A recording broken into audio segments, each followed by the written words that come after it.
Hello, Pookies. It's the final week of my. But the path of creativity is not an easy task, as it said in the last week. But the path of creativity is also about faith. Faith is basically trusting, and trusting is surrendering. You only surrender to something when you do not know what the outcome is going to be like, right? There is this unknowingness in this creative path that we take. There is this mystery that this creative path has for us, and most of us are scared to take it, and that's why we never really explore the artist within us.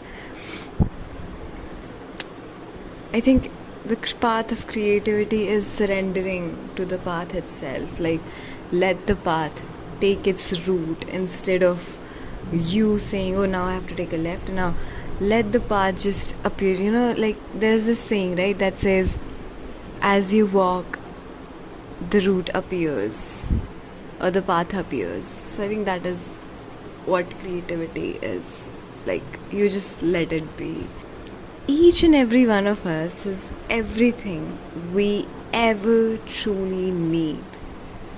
We're all enough in the most abundant sense. Like, the literal universe lies in each cell of ours. It's always this admitting of I am enough that's difficult, because this is something we've never seen. It's something that's unknown to us, and of course our brain doesn't love it. Our brain never enjoys anything that's unknown to us. So trust that inner guide, because we all have it. We all have that inner guide within us, and it's trusting that's the difficult part. But it gets easier. The more you trust in it, the more you realize how everything is a synchronized movement or a synchronized dance in your life. Now we live by the slogan, dutiful and die. Like, do your duty and then you die. Instead, the slogan should be bountiful and live. Yes, you have to do your duties, but that doesn't mean you stop living, that you stop believing that you are enough. Be bountiful. Be alive. Girl, remember that the universe always supports affirmative actions. Take that step. Do that 5% of the task, and you will get it completed. And you won't allow your fear to take control of you. Like, the more you sit without doing the action, the more you allow that fear to grow in your brain. Like, I think that's the most beautiful thing about human life, is that we can always start anew. We can always get our stuff together and begin anew. Let go of the things that no longer serve us and begin anew. It's just us and our commitment to be true to ourselves, and the universe aligns itself. It really does. In this synchronistic dance that it takes, everything falls into place. Everything. But to make the universe do what it's doing, there is also a sort of restraint, a sort of reserve that needs to be practiced by us as creatives, because you never know how the person in the listening, like the person listening to you or your idea, might perceive it as. They could perceive it in a very negative way, and yes, I can believe that, you know what, nothing's gonna happen to me. But the more you let that idea sit with you and not tell it to 10 different people, the more you concentrated that idea is within you, the more you're practicing daily what you want to do with it, the more you marinate it with more thoughts and the more critical ideation And the minute you tell it to others, there is the psychology that says the moment you tell people what you're doing, your brain thinks you've already done it. And so you stop putting in the same amount of effort into it. And of course, when you tell other people, they'll put in their input, or they'll put in their doubts, they'll put in their fear, or they'll put in their praise. But you never know what the people will put in. Try to find your tribe, I think. That will actually support you in your ideas. But till then, practice respectful reticence. I hope I'm pronouncing it right. Reticence, which is basically a word for reservation, a respectful reservation. Like, do not blurt out your ideas everywhere. Know the person who will actually listen to it and actually care about it instead of being not happy about it. Okay. Now, why trusting is difficult? As we all know, it's the unknowingness of the path. How was that unknowingness created?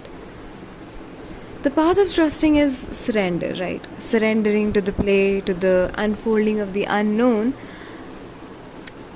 But the only reason it's unknown is because we're an ambitious society.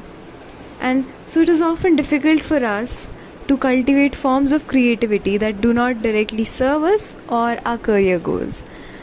So over here we're being told that being an ambitious society, seeing anything that's unknown, seeing anything that doesn't serve you, makes you think it's something that's bad for you. And you should be stepping away from it, because God knows what can happen in that path, what might just come. But what might just come might be outside of your literal imagination, dude. So take that path. Be creative. Do not let your artist die, okay? Please don't. Okay, girl, listen to me. Future Kumi, every time you feel you cannot do something, you're feeling stuck onto something, sit back, relax, do something else, or watch something, change. Like, don't let that mind of yours try to tell you that you are not able to do it. Do something else, and you might just actually come to that task with a fresher perspective that might actually solve the problem to what you're facing. Don't overemphasize on work, because work comes and goes. Your life doesn't. You just have one life. You can switch from one work to another, but don't let yourself go to waste. I mean, isn't it funny? To be a creative person, you have to be literally serious, dead serious in taking yourself lightly. Like, you have to literally allow yourself to be like, yeah, I can make mistakes and it's fine. I won't be hard on myself. As grey, as controlled, as dreamless we might want to appear to the world, that, oh, I don't have a life. I don't create. I'm not an artist. I hate it. That fire of creativity will always come to you. That will always try to be right at you, like dive right at you. That fire, it's going to burn all the perception if you allow it. Of course, we all have free will as souls in this journey. So if you allow it, that fire will always shine us out and burn every opinion or fear or doubt that was placed on us by others. We have to let our imagination play, hear our intuition, but also the fear. Dance to our heart's beat without thinking if the step is right or not. Do that dance, okay? I mean, I might not be the most perfect person dancing, but should that stop me from dancing? I don't think so, dude. So do that step without thinking what it looks like, because you're enjoying it. You're either losing your mind or gaining your soul. Okay, so every time you try to leave this toxic cycle out of your system, like you want to get out of a toxic habit or anything toxic for you or anything that's not good for you, that habit will always come back stronger at you. Because our brain loves familiarity. Our brain loves to be in that same simulation again and again and again, and it finds ways to make you experience it till the time you actually take control of it and be like, I am done with it. I no longer let this define me. So it will be like a test. Every time you try to leave a toxic stuff out of your life, test will appear for you. That will be like, are you really trying to leave it, or can that still overpower you? You know, like you want to leave a toxic job, but at that very moment your boss says, oh, we're giving you a raise, we're giving you an appraisal, we're giving you promotion, and you're like, yeah, maybe I can stay a bit longer, and I mean, it's not that bad. They're actually thinking about me. No, they're not. They're using you. They're manipulating you. Get away from them. Get away from anything that's not good for you. And our loveliest, most dearest one do it. I am also a culprit for doing it, and I'm also a victim of it. When you try to venture out and the most closest people in your life tell you, I know they're trying to look after you, and they'll tell you that for your own good, I mean, I think you should reconsider that. I think you should not be doing it. Try it, dude. Try it out. I mean, yes, they're looking after you, but give it a try and come back with an experience instead of just an opinion of others. There was this one random day, and I was like, I don't want to have regrets in my life. And it kind of changes the perspective. You'll talk to people nicely, or if the situation requires badly, you'll try to put yourself more and more out there, like in front of the line instead of any other person, and you'll do the tasks that you've been long avoiding because you do not want to regret your decision of not doing them. So do not let the wet blankets in your life try to take control of your life. The wet blankets are people or situations or things that you do when you feel kind of, like you want to scurry back to a familiar situation, and you go back to that person, and that person laughs at your first draft and be like, what is this? Why are you showing it to me? It is not worth it. Or like you want to get out of a bad habit, and then the minute you feel like some sort of pressure and you run to that habit, that's your wet blanket. Name it that way. It's a wet blanket and it won't dry me up, it won't warm me up. So zip up. Do not blurt out your plan to every person that you meet. First rule of magic, self-containment. Hold your intention within yourself, let it concentrate and release through your creativity, through your action, instead of approval or validation of others by telling them what you're doing. Now, instead of that negative stuff that you keep replaying in your head, binge watch the most happiest memory when you felt alive, when you felt you've achieved something, when you felt the closest to someone or your family. Keep replaying that. Keep replaying, keep binge watching or binge thinking about your achievements instead of negative emotions, because that negative shit happened as much as that positive shit happened. It was as real as the positive shit. Why not give your damn attention to that positivity? I mean, negative stuff, when analyzed, is really good to understand yourself better. But when overanalyzed, it's not doing any good, dude. It's not. Stop overanalyzing. Life is simple. Don't run to your wet blankets. Don't tolerate anyone who throws cold water in your direction. Forget good intentions or for like they didn't mean it.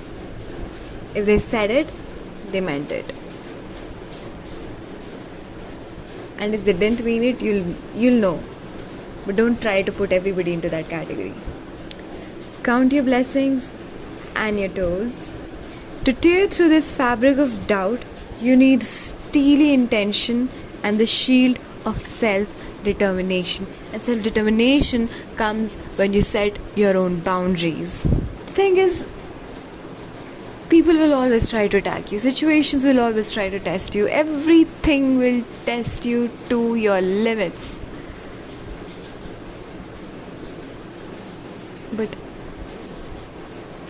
But you have to be focused. You have to remember your boundaries, your goal, and keep striving for it. You see, Buddha, when he was on the verge of enlightenment, came the king of devils, I think, to actually distract that guy from like meditation.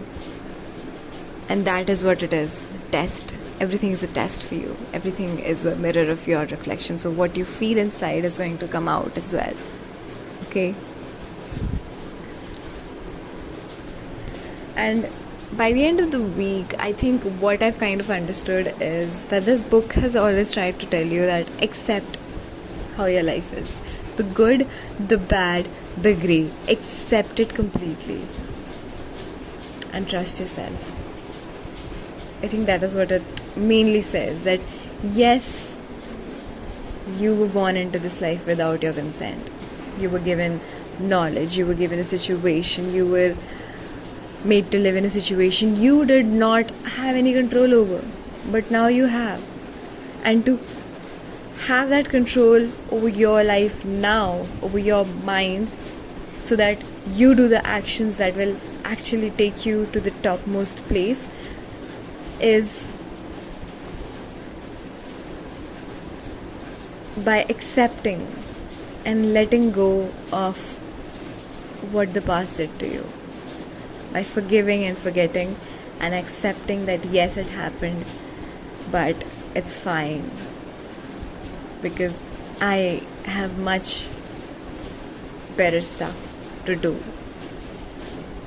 that I can control, that I get to do. I mean, accept and I think trust yourself, trust your creativity, trust in yourself is really important. And I think trusting the universe as well. Like, I mean, there's always something, right? Like, the universe is made of this gorgeous energy that is a part of me, that is a part of this phone, this device, this room that I'm staying in. This energy, air has an energy, plants have it too. Everything is made of it. And it has evolved more times than as human species we have tried to evolve. I'll put in my artist date, and this artistic recovery comes to an end, and I think